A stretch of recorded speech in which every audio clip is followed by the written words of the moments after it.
Shalom family. Asubuhi ya leo Mungu analo neno la kushare pamoja na nyinyi.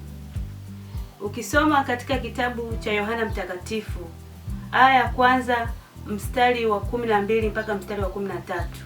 Mungu anasema, bali wote waliompokea aliwapa uweza wa kufanyika kuwa watoto wa Mungu. Ndiyo wale waliaminio jina lake, waliozaliwa si kwa damu, bali wala si kwa mapenzi ya mwili, wala si kwa mapenzi ya mtu, bali kwa Mungu.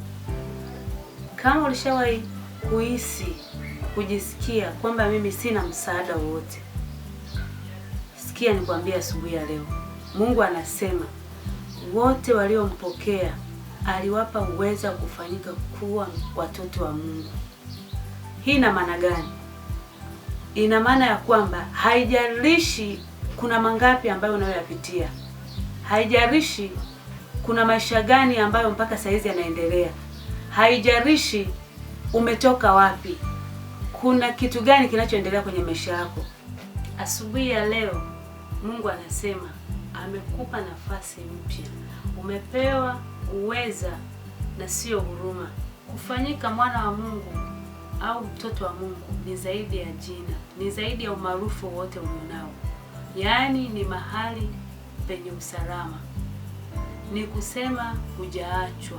Ukiwa wewe ni mtoto wa Mungu au mwana wa Mungu, hautakuwa wazi na mashambulizi yoyote yale ya shetani. Baba huwalinda watoto wake, na asubuhi ya leo hautatembea peke yako, utakuwa na ulinzi mkubwa ambao ni wa Baba ambaye ni Mungu pekee. Neno la Mungu linaposema hawakuzaliwa kwa damu, ina maana kuwa chochote kilichokuumiza, kilichokuvunja moyo, hakina hukumu ya kuvunja hatima ya maisha yako au ya kukatisha hatima ya maisha yako, bali ni neno la Mungu tu ndiyo linaloweza kutimiza kusudi na kukamilisha hatima ya maisha yako.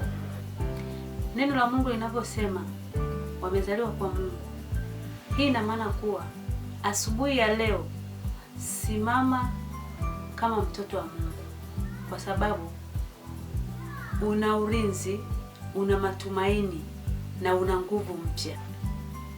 Ninapoenda kuhitimisha asubuhi ya leo, kumbuka wewe ni mtoto wa Mungu. Popote ulipo, usipoteze utambulisho wako, maana utambulisho wako ndio mafanikio yako. Na kutakia asubuhi njema, Alhamisi njema, yenye baraka, yenye mafanikio. Kile utakachokifanya siku ya leo kikabarikiwe na ukazalishe sana. Amen.